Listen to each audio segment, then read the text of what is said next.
Let America Be America Again by Langston Hughes, American poet, novelist, fiction writer, and playwright. Let America be America again. Let it be the dream it used to be. Let it be the pioneer on the plain seeking a home where he himself is free. America never was America to me. Let America be the dream the dreamers dreamed. Let it be that great, strong land of love where never kings connive, nor tyrants scheme that any man be crushed by one above. It never was America to me. Oh, let my land be a land where liberty is crowned with no false patriotic wreath, but opportunity is real and life is free. Equality is in the air we breathe. There's never been equality for me, nor freedom in this homeland of the free. Say, who are you that mumbles in the dark? And who are you that draws your veil across the stars? I am the poor white, fooled and pushed apart. I am the Negro bearing slavery's scars. I am the red man driven from the land. I am the immigrant clutching the hope I seek and finding only the same old stupid plan of dog eat dog, of mighty crush the weak. I am the young man, full of strength and hope, tangled in that ancient, endless chain of profit, power, gain, of grab the land, of grab the gold, of grab the ways of satisfying need, of work the men, of take the pay, of owning everything for one's own greed. I am the farmer, bondsman to the soil. I am the worker sold to the machine. I am the Negro servant to you all. I am the people, humble, hungry, mean, hungry yet today despite the dream, beaten yet today. Oh, pioneers, I am the man who never got ahead, the poorest worker bartered through the years.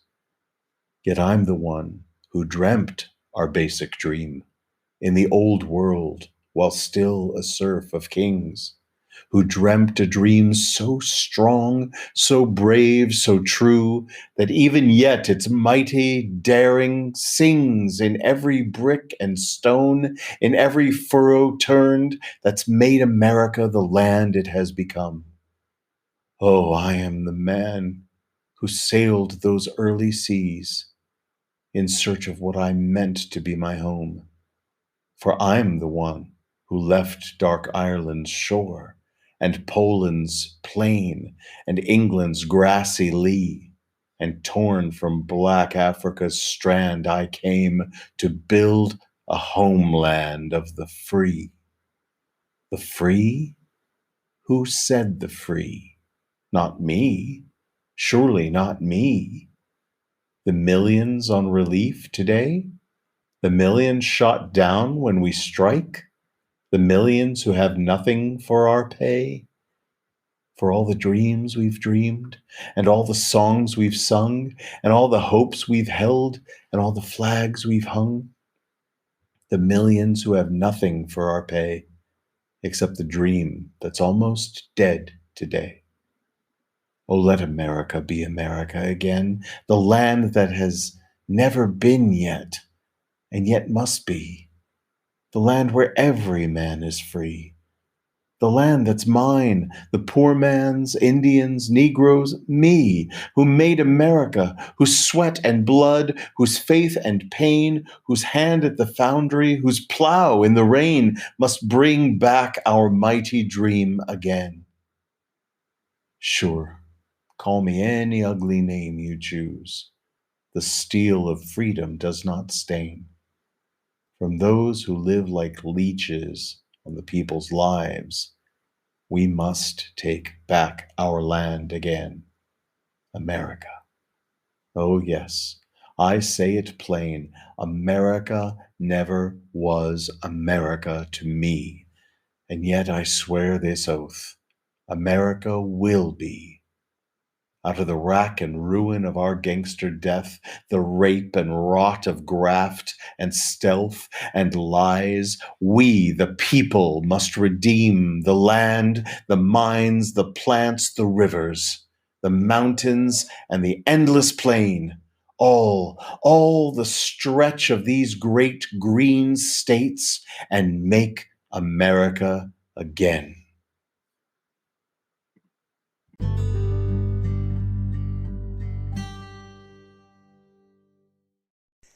Welcome to the 10th episode of The Lost Traveler. I'm your host, Henry Cameron Allen. We are at a pivotal time in human history, and I felt that this 10th episode would be a good time to broach the subjects of the very tough and layered and sensitive subjects and charged subjects of white privilege, of revolution and resolution. And who better to have this conversation with than two experts in their fields. The first is Janet Murdoch. Janet and I grew up together in Brazil. We're old friends, and we also worked together in Suva, Fiji, a few years ago on a project. Janet is a longtime independent peace builder, conflict resolution specialist, among many other positions that she has held both independently and with the United Nations and others. And I'm really thrilled to be talking with you, my friend, on this level. And then Bren Herrera, who is a new friend, and thank you for making the time to come and join us today in this conversation. Bren is a personality, a TV personality. She's a public figure known all over the world as well. And she's got a blog. She's got a great website. She's an award-winning cookbook author. And let me think, what else? Of course, you are an activist and many, many other things. You've got your own podcast to boot. And I'm really thrilled to have you both here today for this important conversation. And let's jump right into it. I am here stranded in Spain while the world seems to be spinning a little faster. And of course, things are going on in the States that are pretty chaotic and divisive right now. So let's start there. I'm not too particularly keen on returning to the States anytime soon. Hey, man, I'm trying to tell you, it's, But, at the same time, I have to say, I have so many people, family and friends who I want to be there for and stand in solidarity with. yeah, And I feel very far away. And I would be out there with them and for yeah, them. for sure. And so I'm doing what I can with the voice and the platform that I have to educate and to find a spotlight. And I don't want any applause for that. I am just trying to do what I can do from where I am. I appreciate that because I was having this conversation with somebody yesterday, a Black friend of mine, of how, and a white friend person I went to high school with, white girl, and she was saying that, white people just need to shut up, pardon my language, and pay attention. And I was like, no, I don't want white people to just shut up. I need white people like to be on the front lines and taking action. And she's like, well, it doesn't matter if they're inauthentic. And I said, no, that is a problem. Like, I don't want inauthentic people. That's where privilege comes in too, right? So there's a faction of people, and I'm speculating with the lens of knowing that people just want that kind of attention, right? Oh, all of a sudden you're for the cause and you ran for Ahmaud Arbery and you're posting all these pictures and you're in solidarity, but where were you really a decade ago, 2 decades ago, 3 decades ago? When were you when the conversations really merited your presence and your voice and you weren't there? And I'm not saying that everyone needs to jump on board at the same time. Everyone has a different journey, everyone has a different purpose, everyone has a different voice and a different way of communicating. But if you're going to be inauthentic about it, I don't want you on my side. I really don't. It's just some people are okay with the inauthenticity because at least it's a voice and it'll cause other people to hear. But my problem with the inauthenticity is that at any given time, if it's uncomfortable for you or if it gets too hot, you can pull that white privilege and pull out. Yeah. So you're either in it or you're not, honestly. Right. I don't feel like there's just no gray space here. Because guess what? I don't have the privilege of teetering in that gray space. Right. So. Well, and I know I do. And I know that I am still ignorant, as we all are. But there are levels and shades of ignorance.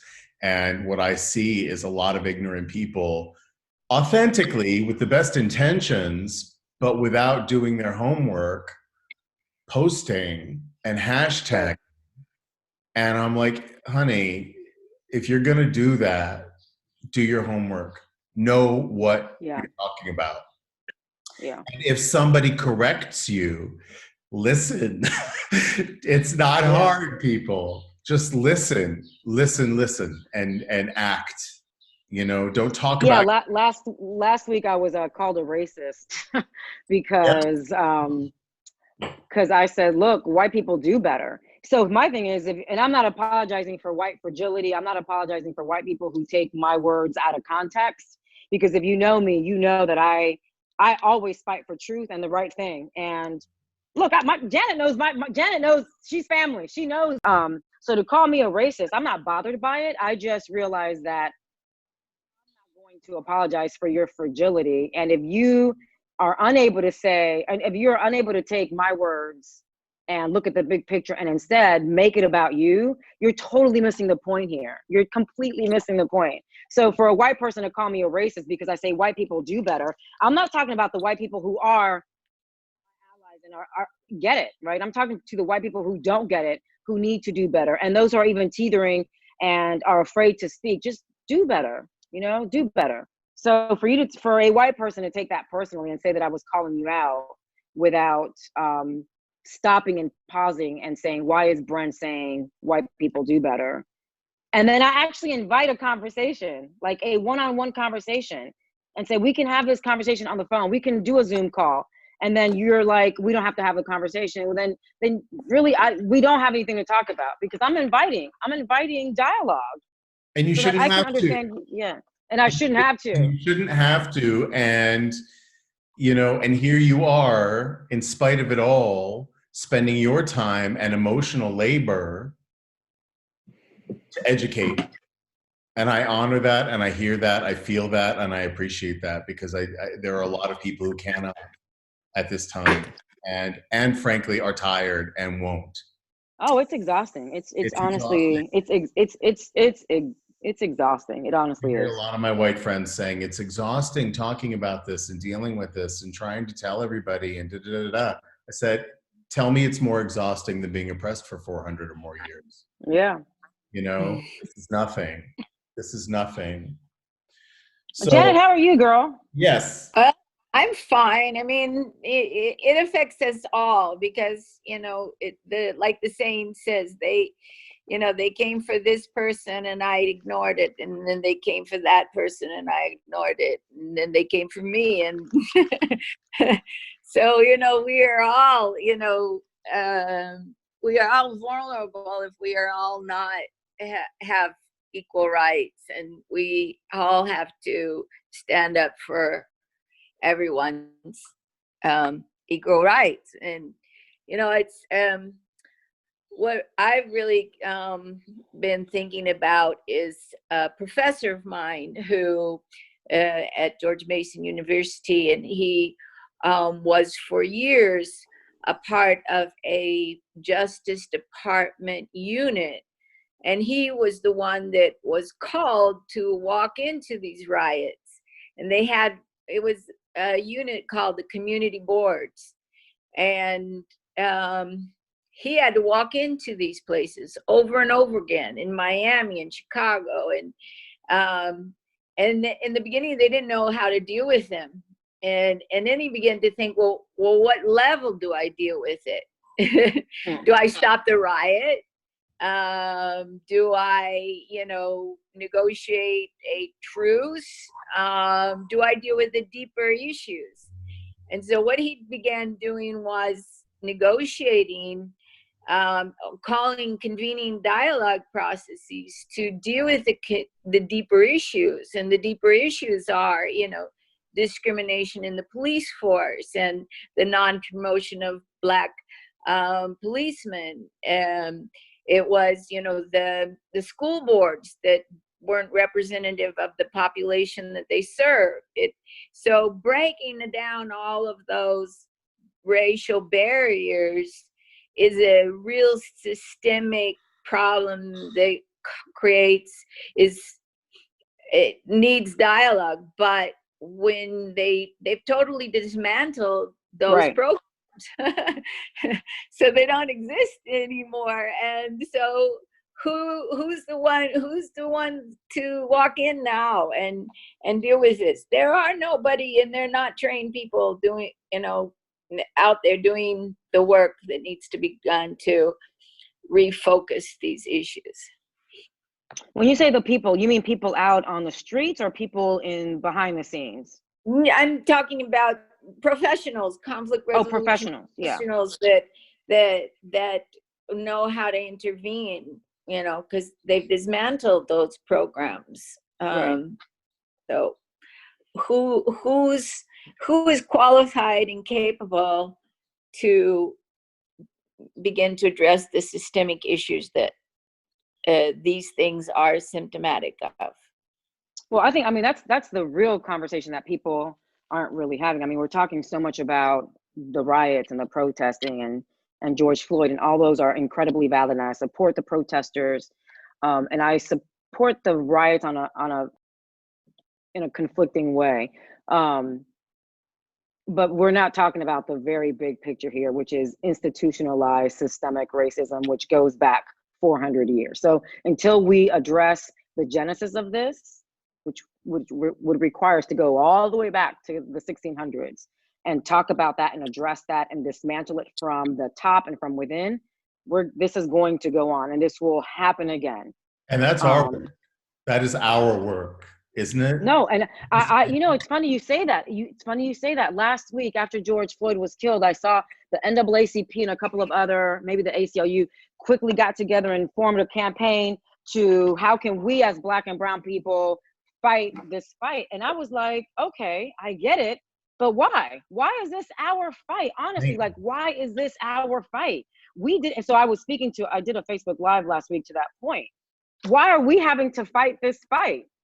Yeah, it's not our fight to fight. It's everyone's fight, because we have to dismantle the systemic racism and why people think the way they do. And we have to, so much work went in the 80s, 90s, how many lawsuits were brought, how many in the courts change things, and enormous progress was made. But you can see also that this is backlash, and this is because something more profound, something deeper hasn't changed in people's belief systems.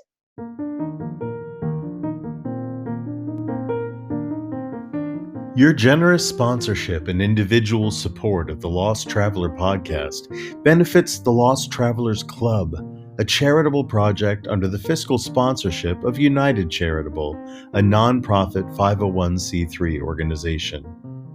The Lost Travelers Club focuses primarily on the needs of parents who have outlived their beloved children. We recently launched our new Brain Candy Project wing, providing art supplies to children still struggling with critical or terminal health-related conditions. We hope to raise enough funds to launch Brain Candy, an arts and literature magazine created by and for these young people. Find out more at www.braincandy.online. Thank you.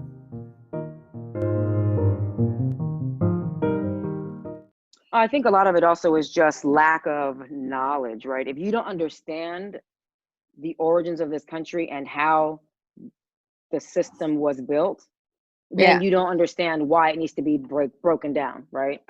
Right. So people need to educate themselves on, pardon me? And the mental illness around it on all sides. Oh yeah, I You mean, know, no doubt. But I think the obligation is on white people, yep. even if you are on our side, even if you are an ally, to go back and understand why it needs to be completely dismantled from the top and from within. Um, Once you realize that, then you can really forcefully act and bring about change. But it's 400 years that needs to be undone. You know, it's not just now. It's not just since Rodney King. It's not just um, since the Civil War. It's literally 400 years of an ideology and of a system that has continuously been fostered to be against us. I mean, banking policies, housing policies, you name it. I mean, there's just too much to name. So it's an entire system, right? So when the entire system is the infrastructure is that way, then mentalities continue to stay that way, and ideologies remain that way. My professor used to say he used to have a theory called the tap root theory, and that suggests the idea of that is that our institutions, our policies reflect the predominant beliefs of a society. And so in Fiji, you'll have a indigenous affairs ministry, but you don't have a ministry for the minority indigenous population, because of the predominant belief that, you know, this land belongs to us and you are visitors. So, you know, racism is everywhere in the world, but it's, you know, we do see this where we have our institutions, what they do, how they do it, reflect the predominant beliefs of a society. And so you have to change the mindset, the mentality of the people in order to get the systemic changes. So it has to start at a cultural level.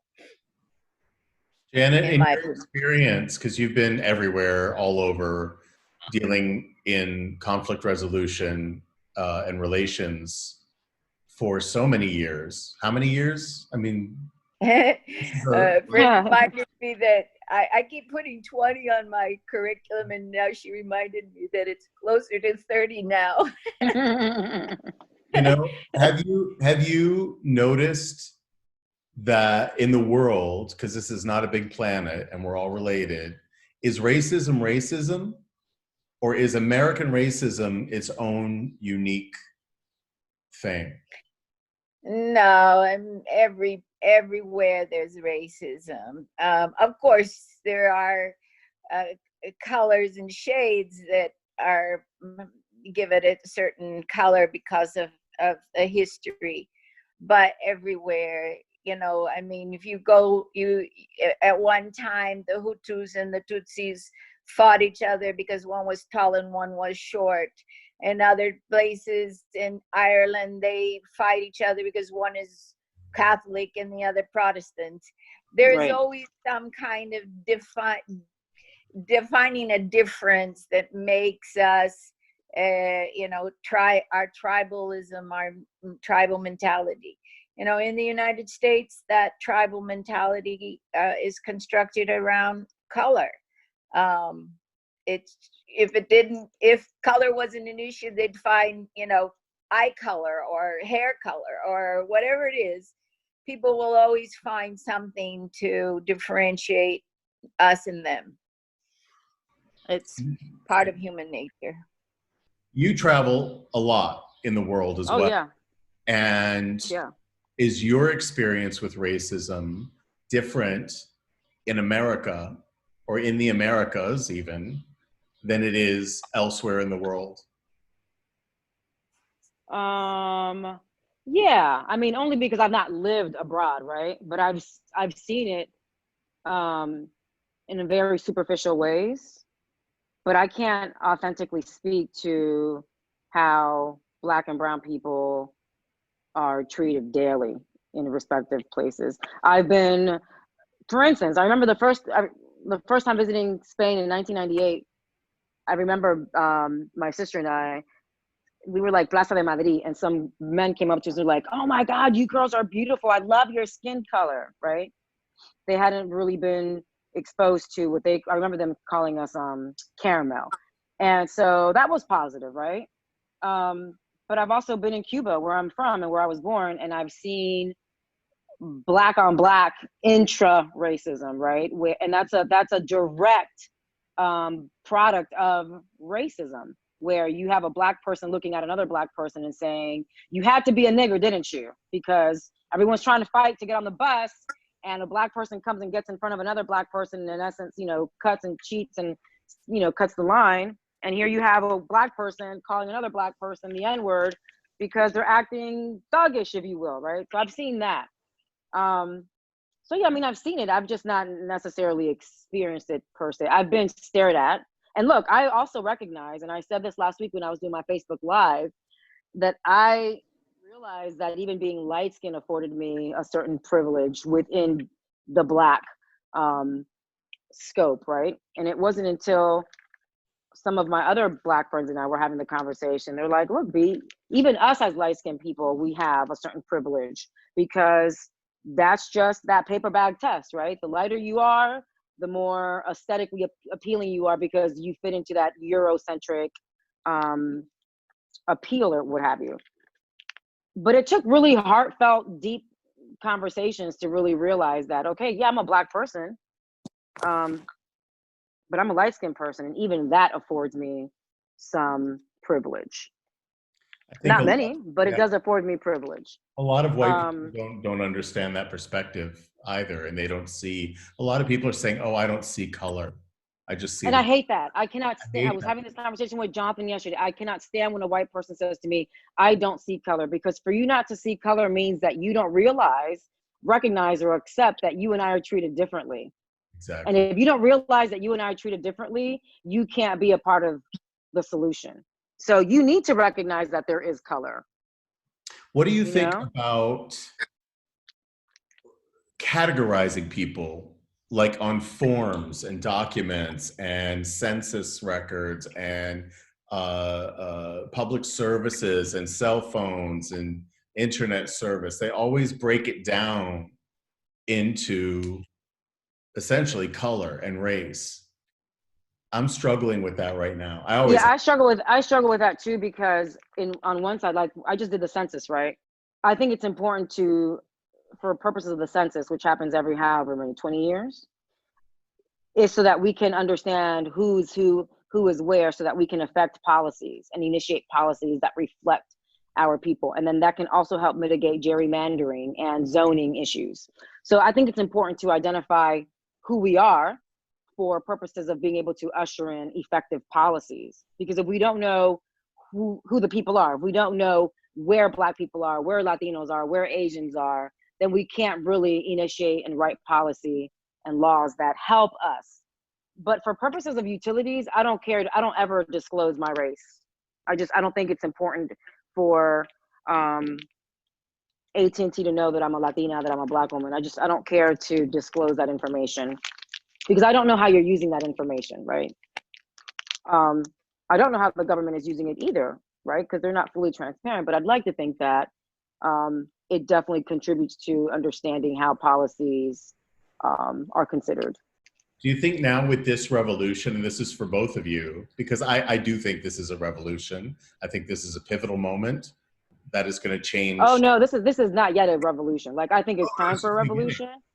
This is the beginning. I think that a revolution is organized, right? There are, to Janet's point, scholars. There are people who understand how it has to happen, that can really usher in the strategies, because this has to be strategic. It can't be emotional, right? Because to be emotional is to deplete success. So this needs to be organized. This needs to be strategized. This needs to be planned.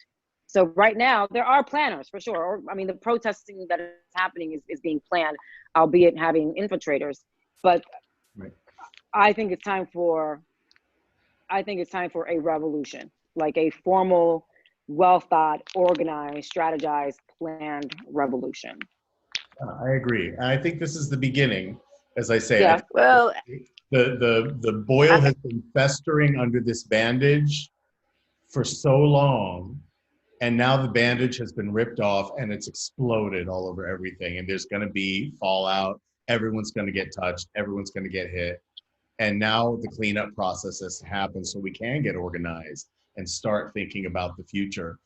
When it comes down to census and policy and making sure that everyone is taken care of, do you see a day where race breakdown is not going to be necessary in America? No, no. I don't think racism will ever go away, honestly, because what happens is, look, if racism was going to go away, we would not be having this conversation 400 years later.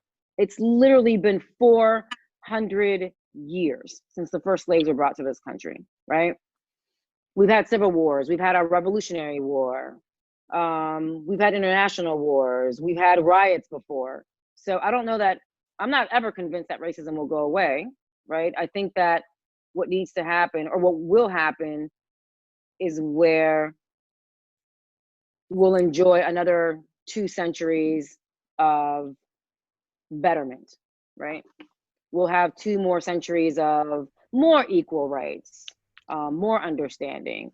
But with every generation where there's hate and where there's misunderstanding and miseducation and a certain white nationalist ideology, that is still literally passed down unless you completely eradicate that layer. And that's not going to happen. You can't completely wipe out a people, right?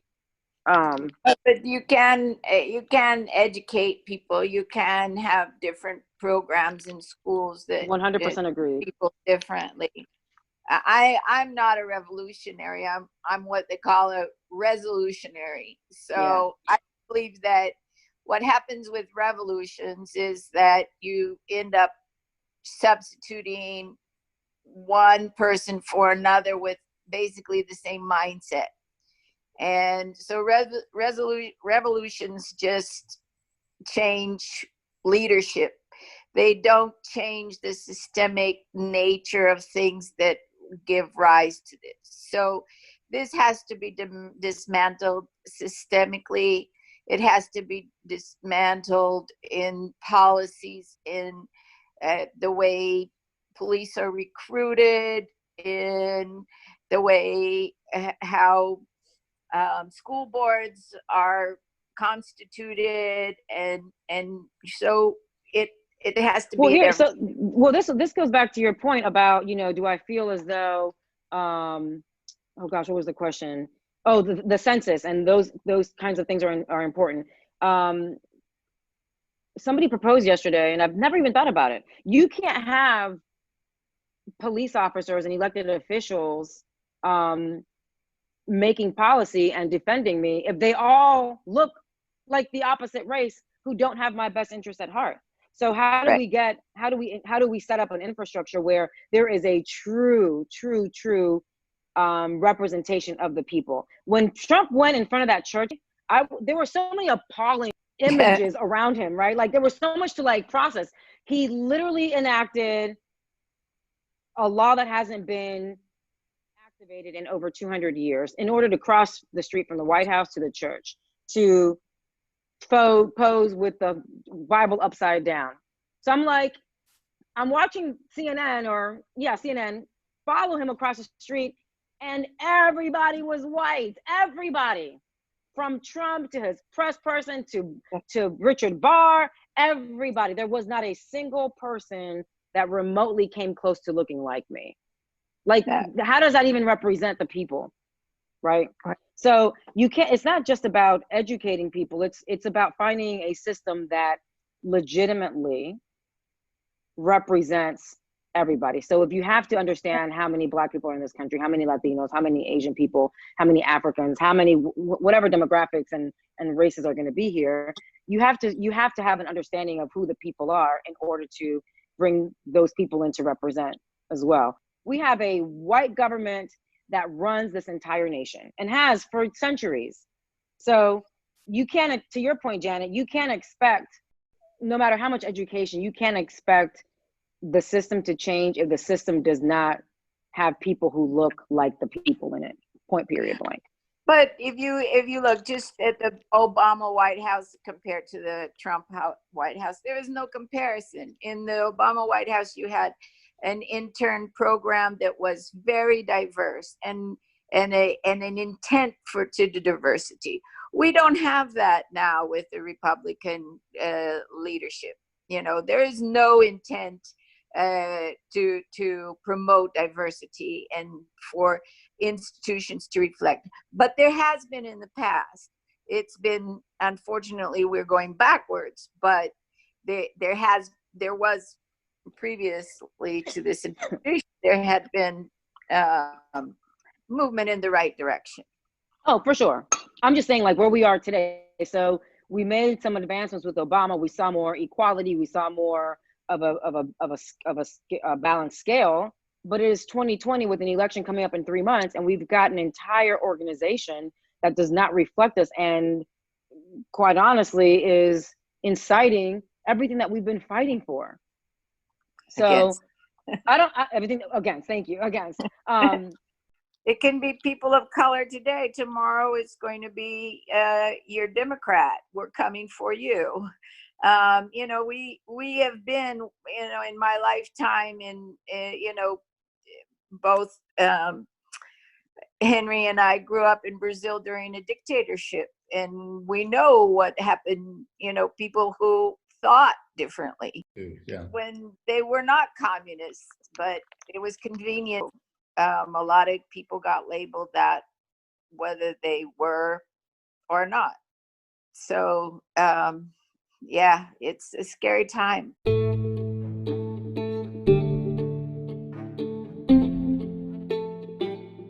21st century life skills warrant 21st century education. Every human being is born into a classroom, each of us given the same homework, the same core assignments.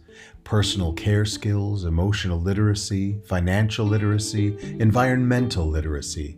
These and other essential life skills are unique, learned and used by each of us every day of our lives. Indeed, they are the common thread in our humanity, core to individuals and the communities they construct, surviving and thriving. Raising the bar on life skills education for all. This is the mission of Parenting 2.0. Visit www.parenting2pt0.org for more information.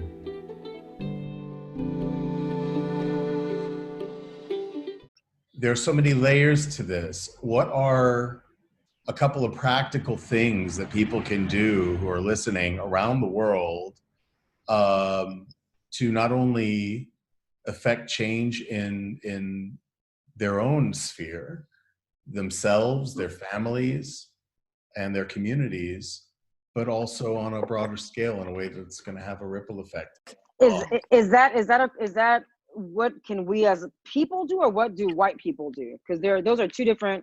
I have answers. I have two different answers. They're completely different answers, and I think you know, the thrust of this is about white privilege, and I think that hopefully this is going to educate people who may not have the tools in their kit yet. So let's get. So there are so many things. I do need you on the front lines. I do need you to have thoughtful, provocative, very uncomfortable conversations. I need you to read. I need you to literally get to know the history of this country, not just Euro-centered history, but why are we here today? A really good article just came out on the Roots Roots.com over the weekend, which I'm happy to share, which kind of gives you a limited timeline as to how did we get here? It's 2020. Why are we writing? And gives you very important dates from 1619 to today. Why are Black people finally said, you know, why are we at enough? Educate your children, your family, your peers, your friends, your colleagues. Have these conversations. Get uncomfortable. You know, read Black history, read Black books by Black authors and Black literates and Black scholars. If you have children, you know, buy Black dolls. You know, stop whitewashing your life. You know, your life cannot be all about white people, because if you stay within that visual construct, then what you don't know is fearful to you, right? And that's for anybody. If you're afraid of what you don't know. I mean, I again go back to, this, we need a rule of law. I think people are getting away from, or this is a social contract. We have to live in a social contract. We have to live in a social contract where I'm safe in my home and you're safe in yours. And the social contract in the United States is broken down at the moment, and with good reason, because if white people don't uphold their side of the contract, other people of color don't feel compelled as well. So we need to get back to a place where there is a social contract amongst us. And that means that we have to be law-abiding citizens. If we don't like the law, if the law isn't just, we change it, but through a process. We have to have a social contract, and that social contract is breaking down. And it's because people are searching populist solution because things aren't happening fast enough. And, dialogue is slow. But we need to go slow and do things right and have the dialogues that lead to the systemic changes through process. So, when people go for these populist options, it leads to dictatorship. And we need to get back to a place where there is a rule of law, there is a process for change. And it needs to be fair, and it needs to be inclusive. So that's my opinion. It does need to be fair. It needs to be inclusive, and it also, it's going to require a lot of work. And like what Bren was saying, we're going to have to get comfortable with being uncomfortable for a while, and that's okay. Yeah. That everyone is scared. Everyone is on edge, and we have to find that common ground to be able to communicate. But the work has to happen first before we can meet that moment. Well, here's something that I read the other day, and I forgive me for not knowing the source, but it said something. It was on Twitter. It said something to the, yes, we've got these two pandemics going, and I'll be damned. We've got COVID-19, which is disproportionately killing Black people, and then True. we've got these riots, which are in essence to protect Black people, and still is killing Black people. So it's almost a catch-22. We can't win situation, but we will, right? It has to be, again, strategic. It has to be thoughtful and professionally organized. But we have to stay on course and stay vigilant and passionate about what the end game here is. And at the end of the day, we simply want to be treated the same way that you are treated. I don't know if it'll happen in my lifetime. I don't know if it'll happen in my nephews and nieces' lifetime, but you can't expect us to continue living so passively, where it's a constant reminder every time we wake up that who's it going to be today? Is it literally going to be a family member, a friend? I mean, it's almost really difficult to put into words. And at the beginning of the conversation, we just said we are just tired. This is exhausting. It is literally exhausting, and I should not have to apologize for the way that I feel to anybody. Mm-hmm. But at the same time, we are dealing in a situation where, like my professor, if riots themselves don't lead anywhere. I disagree with you. I disagree. Symptom, but there has to be a process to come out of that. If it's just people in the streets and then they go home the next day, and there doesn't become some organizational representation of people who can take that conversation forward, it definitely shows where public sentiment is, but there has to be some process to come out of this. There has to be spokespeople who will take this conversation forward. Right. Haven't there always been, though? I mean, look at history, and you look at any cause worth fighting for. whether it was the Revolutionary War or whether it was abroad, um, after the chaos, after the emotional outburst and release of people rioting, it did always come back to organization. I think there is something to be said about letting the fever hit the pitch that it needs to before it recedes, and then the healing can begin. Yes, And that's, I you mean, there know, is, I mean, most revolutions have been, by people of who truly want to change. Unfortunately, afterwards, they've all been hijacked by opportunists who found a way to utilize that public sentiment for their own personal gain. So, you Well, isn't that happening really now? I know. mean, aren't these protests being hijacked by um, by perpetrators who want to incite this? I mean, I have seen legitimate verified video of police officers smashing windows where there were right. no protesters around. So there is a problem. There is an internal problem here, and we can't have, for the sake. And to your point, Janet, I mean, I do not condone violence. I do not condone violence. I do support um, I do support riots when they are organized, when people are safe, and when there is a greater purpose trying to be achieved here, which I believe is. Of But we have to acknowledge that there are antagonists of the white persuasion that is detracting from what's happening here. And what happens? Black people get blamed for it, right? The thugs get blamed for it. Yeah, Right. that's the danger of every and march and public demonstration, is that they tend to have these whatever country you're in, there's always these people on the sidelines who are cutting people's neckties, or have sticks to beat people, or break windows, instigators, and so that's why they're so volatile and dangerous, is that you cannot control these fringe elements who try to make of that public sentiment something that it's not.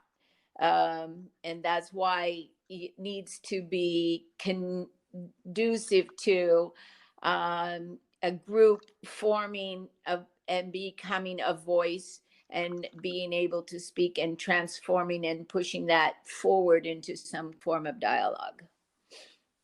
And like you said, all of those agencies of conflict resolution have been shut down. So what do we do? Yeah, where are we going to go? I mean, exactly. That's the problem. If there are not the structures there, and they're not in place when you need them, then you basically are having to start over again. And that's really unfortunate, because we had those infrastructures in place in the 80s and 90s, and into the 2000s. But yeah, they've been dismantled because somebody didn't think that they were useful anymore. Janet, I know you've got to go, but one of the things that you and I talked about a little bit before was the Ubuntu philosophy on resolution and in meeting one another. Would you share a little bit about what you know about that? Ubuntu is I guess it's a set of values, that basically says I am, and you are, and I am because you are, and that we are all tied together. We are, as in Christianity, we are as strong as the weakest link, and we need each other. And so Ubuntu is a philosophy of forgiveness. I've lived for over 5 years in Africa, and you see it daily, from in people from all religion, Muslim, Christian, whatever. And I think very much I don't know how or why, or maybe it's, American Christianity in the Black community, that philosophy that permeates African Americans and Africans in Africa, and I've been around it, I've seen it, and it's truly amazing. So we need that. It's not alien to white people, because we have, that is the foundation of what Jesus Christ brought in the New Testament. So It's also the foundation of humanity. yes, Africa is the cradle of humanity. yeah, And so we are. I read, I think it was James Baldwin said that white people are the little siblings mm-hmm. of people of color. Well, we here's one thing that I'll say to that. I mean, this is a different conversation, but I've, a lot of this is inside of the root of a lot of this is fear, right? You're afraid of what you don't know, or you're afraid of what you do know, and you're afraid of losing it. And that, to me, is the core of white privilege. White privilege is able to live in this bubble where you're not affected by the system. You're not necessarily affected by the policies. You're not affected by so many things. When I say get uncomfortable, you have to be willing to sacrifice that privilege. You have to be willing to realize that you are not going to live with that privilege, and you're going to be subjected to the things that we live with. But nobody wants to let go. That is powerful to live in that privilege. So you have to be able to relinquish that power. Nobody wants to relinquish power. Whatever power you have, nobody wants to let it go. And so in order for you to let it go, you have to put yourself out there. And so that's where a lot of the problem also stays unresolved, is because, do I really want to let go of this? Do I really want to lose my power? No, I don't. And so I'm just going to sit by the sidelines quietly, and I'm not going to say feign support, but you'll sit on the sidelines quietly and fist pump and retweet and repost and even hashtag Black Lives Matter. But are you really willing to give up that privilege in order for all of us to be able to live equally? And that, for me, that's, I want to pose that question more and more. You have to be able to get uncomfortable to the point where you lose the power that you have been unrightfully given. Yeah, because you took that. Unmeritoriously, and you need to be conscious of the ways in which you are subject to that privilege, and recognize, hey, I'm no better than anybody else to be treated better. We're all the same, and we should all have to stand in line when it's our turn. And so, yeah, we need to have much more of an awareness of equality and what it means to be equal. Goes to the beginning of the conversation where we talk about, white people who say they don't see color. Well, you need to start seeing color. Yes. You need to. I would urge and encourage my white friends and allies to. You have to acknowledge that there is color, because that's how we're treated. That's how we're seen. So to say you don't see color is to completely ignore the racial construct of this country, and to ignore slavery, right? To say you don't see color is to ignore all of that, and thereby leaving you unable to be a part of the solution. A big hurdle, I think, is language and the way that we use language. I think most white people do not know what we mean by privilege. And that is the first step in recognizing it, is knowing what it means to be privileged, to know that your lack of pigmentation is the very currency that buys you the privilege to walk down the street or to send your children on an errand and not fear that they're not going to come home, right? Yeah. Every day. And, not be followed around a store, or not be looked at with suspicion if you're out jogging or bird watching, right? Or even sitting in your living room.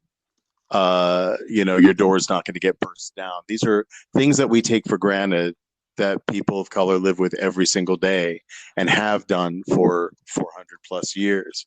And so to really grasp what privilege is, we have to start talking about it in terms that we're all babies, we're all ignorant to these terms, and it's a paradigm shift.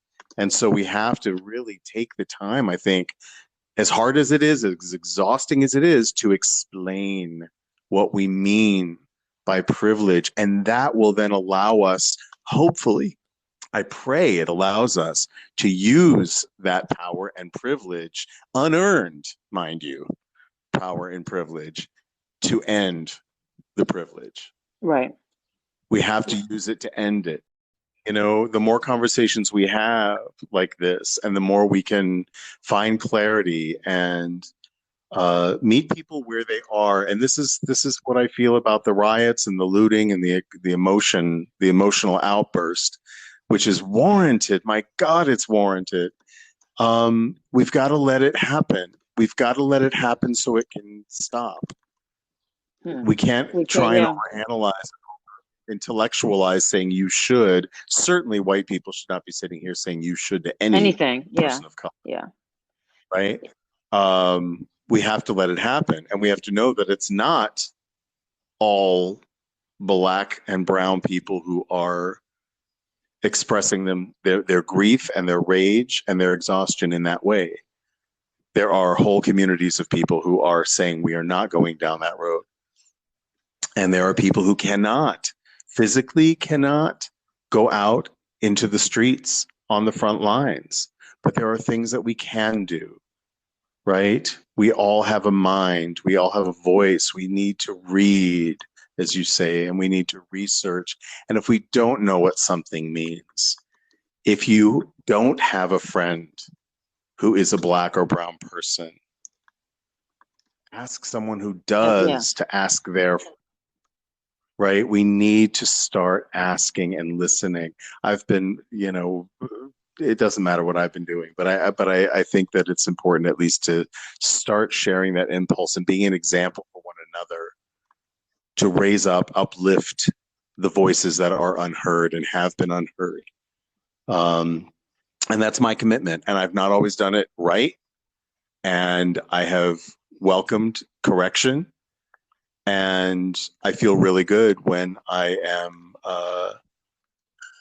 doing the right thing. I want people to understand that this is not about you per se, white people. This is about Black and brown people being mistreated and being oppressed and not having equal rights and not being heard and not being seen. And because you are heard and you are inherently seen, we need you to do this work. And so, and to the white people who say, you're mad at me for what our ancestors did. Well, guess what? We're being treated for what your ancestors did, right? We're being treated the same way that our ancestors were, in part. So, yeah, your ancestors brought us here. You have to take the charge now, right? You have to be the ones to take the lead. And again, it's a complicated, very multi-layered situation. But we need to have the conversations.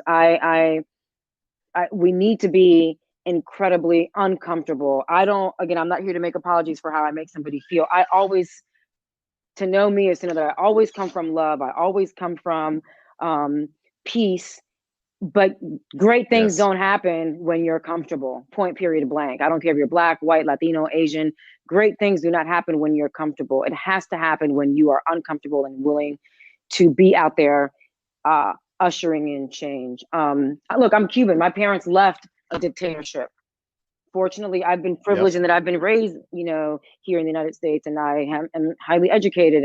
And yes, I've traveled the world, and I'm so thankful for that. But I also know from where I come, and I also see the struggle and the challenge every single day. So I will use my voice, and I will use my platform, and I will urge my white friends, whom I love, right? Just like I presume they love me, that they will fight the good fight too, and no longer sit idle, seeping in or and living in their privilege. I need you all to use your privilege for everyone's betterment.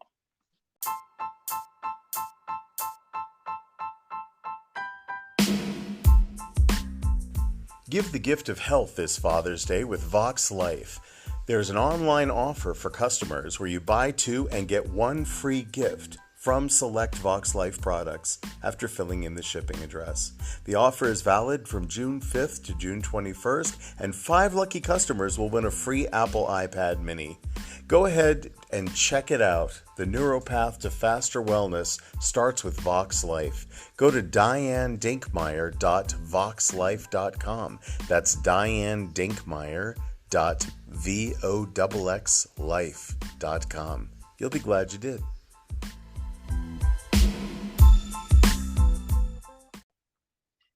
You know, and I do want to speak to that concept of reverse racism, which I don't even think is a thing, but it's come to mean something to a lot of people where they feel blamed for history. And, you know, I grew up in a Jewish family, and I've heard incessantly over the last week, well, we were immigrants. We didn't own slaves. We were slaved. Our people have been enslaved throughout history. We've been abused.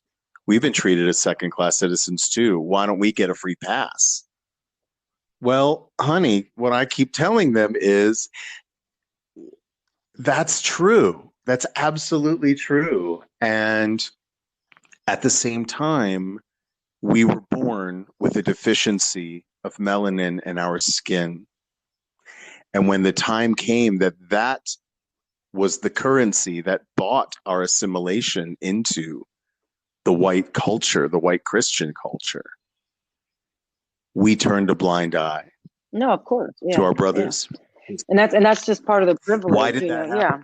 I mean, look. Not all of us. Not all of us. There were a lot of Jews that were marching in Selma, and doing the good work. I get it, and I say that to the white friends who have criticized me and attacked me for saying white people do better. Again, I said at the beginning of the conversation, if you take personal offense to me saying white people do better, then you are part of the problem. You're not even able to see what I'm saying. All you're focusing on is me calling out on a group of people that have historically oppressed us. I'm not calling out one single person, right? I'm not calling out a person by their name. I'm simply saying, hey, white people, right? This is a problem. We need you on our side. We need you to usher in change. We can't, this will not change without you, point period. I mean, it just will not change without you. So I get that Jewish people have been oppressed, and I'm right there with you. But right now, this is a race war here in America that was not started by Black people. And I don't think the burden is on us to solve it. No, it's not. And again, if I may offer up that, I think that right now, especially now that people have been isolated for the last months, right? And sort of caught up in their own trip, it makes sense to me how people are going to be reactionary and will take things personally when they feel that the message is an umbrella white people message, as it should be. I think people are going to take it personally because they've been caught up in their own trip. And, what I try to explain to my white friends and my Jewish family is that it's not about you as an individual. It's not your fault you were born with the skin tone you have, but it's what that skin tone, that lack of pigment represents historically. It's not you as a person. It's what your skin represents in the currency of humanity, and what that skin has bought you. And, I think, I don't know, I'd like to hear what you think. I think that's been helpful to sort of explain it a little bit. You shouldn't have to explain it, but I feel like I'm hitting something with this currency thing, because it is a currency. That it's not anyone's fault that we were born the way we were born. Black, white, doesn't matter. But what matters is how we use the currency. Yeah, and that's what it is. I mean, I don't want to sound redundant, but I just for me, it's really quite simple. If you are white and you are in a physical and mental position to do something, then I feel it is your obligation. When I say obligation, I don't mean Duty. your duty, right? Your moral duty. Right. Even your American duty to ensure that we are all treated equally and fairly, and that I shouldn't have to worry about my brother's lives or even my life for being a Spanish speaking Black woman in this country. So I recognize that it's a big responsibility, and yes, it was not your doing, and you were not you didn't ask to be born, Jewish and white, but it is what it is. I didn't ask to be born Cuban and immigrant and Black either, and the slaves who were brought here they were forced here. These slaves did not want to come here. They were forced here. So it all needs to be, look, I think it's important to, if you don't understand something, take a pause, breathe, ask questions, educate yourself, and then take appropriate measures. Do you know where this Blackout Tuesday thing came from? Actually, I don't. I'm participating in it. I think it's an opportunity for the Black Lives organizers to actually, and protesters to be, for their information to get out.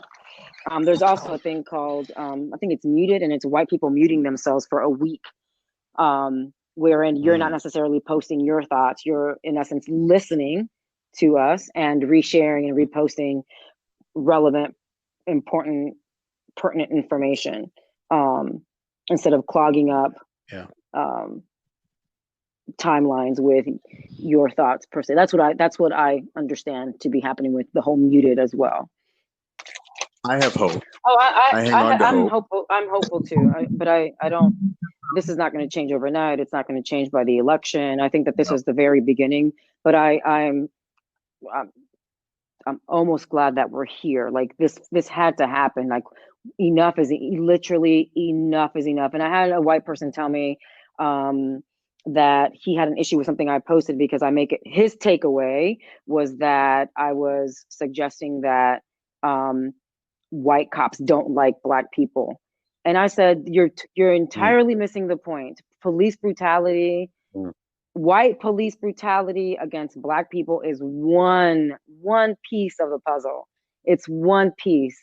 There is so much more to the card called racism, and it's policies, it's banking, loaning policies, it's housing, it's gerrymandering, it's the whitewashing of the way that we consume. When I go to a store, when I flip through magazines, by and large, even up until, we're starting to see a shift, a very slow, small shift. But by and large, when I go to stores, marketing efforts are slanted towards white women who don't have natural hair, who don't look like me. So there's just this whitewashing of America where that aesthetic is constantly perpetuated. It's not just about police brutality. It's the entire system. It's not just police brutality is what's bringing this all to the fore, but it's bigger than that. Yeah. Again, it's and it's not all police. It's not all white police, and everybody knows this. So don't.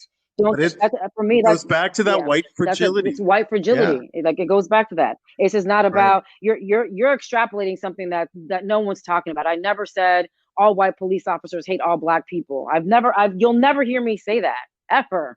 I've dated a Black police officer from LAPD who's on the complete opposite side of this. So I hear it on both sides. Yep. So to sit here and tell me, not all white cops are bad. You're missing the point, and you're fragile, and you need to get it together. Exactly. And it's not that they're not complicit, because they are, because they're privileged as well. And they have had the privilege to stand there and not do something about it. If it's still so much of a problem that we will watch internationally, high def, widescreen, a man of color be lynched on television for all to see, then we are all complicit. We have a responsibility. We have a duty as Americans, as you say. We have a duty to change the foundations that the country was built on. You can do it when the house burns down to the ground. Look, it's been 100 years. I didn't mean to cut you off. It's been 100 years since the Tulsa, Oklahoma burnings. Yes. Okay. Black Wall Street, right? If you don't know what Black Wall Street is, become familiar with it. Look it up up. Black Wall Street. 100 years ago, 2 days ago, Black Wall Street thriving, burned down by white people. So I again, this is a whole other conversation to have about the rioting, which I don't want to get into today, because I want to be a little more well-read with what's going on in different counties and cities and how things are being organized. Right. But white people have done this to us for centuries. So it's Yes. enough is enough. So if it means taking to the streets, again, I do not condone violence. I do not condone Neither do I. tearing down small business owners who have put in family savings to build, family stores. I'm not condoning any of that, but in order to, somebody has to fight. People, this is not, And we can understand it. We don't have to condone it, but we can strive to understand it. And that's listen, you've spent so much I've time. got somebody coming in 4 minutes, so and I just want to say thank you. look, I can have this I'm conversation. here, and I can have this conversation exhaustively. I mean, obviously there's a time and place for it, and we can take a break. But I appreciate, honestly, the fact that you're conscious, that you want to help, that you are using, your voice and your platform. And I always welcome dialogue. I want people to understand why we're angry. I want people to understand why we're hurt. I want people to understand why we're fed up. I want, my work is public. So I want people to know that I tread carefully, but I'm also incredibly passionate about why this is important to me and why I will always fight for my voice, my people's voice, and why I won't cower down, and why I want my white friends to stand beside me. And I look, I'm in DC. Like it's very scary. It's incredibly scary. Yeah. But I serve a greater God, and I'm hopeful. So I'll end on that note. Well, I not only stand with you, but I stand for you, and I hope that we can continue this conversation another time, and we can have maybe a series where we can keep the conversation going, because I think this is healthy, and it can only lead to good. I appreciate it. Yeah. Likewise. Thank you so much. Much love. Power to the people. Literally power to the people. To the Power people. to the people. Yes. Awesome. All right, Henry. All right. Yeah, and we'll we talk will very soon. All right. Take care. Okay. All right. Bye-bye. Bye-bye.